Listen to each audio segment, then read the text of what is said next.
Kerry and his Russian counterpart, Sergei-Lavrov, met in Vienna Friday.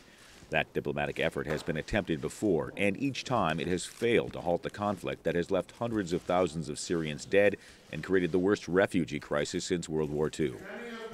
Jessica Ashu, deputy director of the Mideast Strategy Task Force for the Atlantic Council, a Washington think tank, says she does not expect anything substantive to come from Friday's talks. They're really about aligning positions, or attempting to align or even identify positions between the U.S., Russia, Saudi Arabia, and Turkey. So this is all about kind of getting to know where people's preferences lie and then trying to identify a way forward.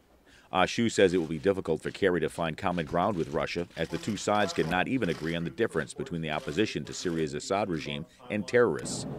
She disagrees with those who say Russian airstrikes in Syria in recent weeks have bolstered Moscow's standing in the region. Ashu says the airstrikes have been good for no one, except perhaps the Islamic State militants, who've gained the most territory. Russia's not looking great. Statistics were just released yesterday from the White Helmets, which is a Syrian civil society medical aid group. They're totally nonpartisan. They go into airstrike zones and help any survivors that they can find, no matter what political beliefs those survivors have.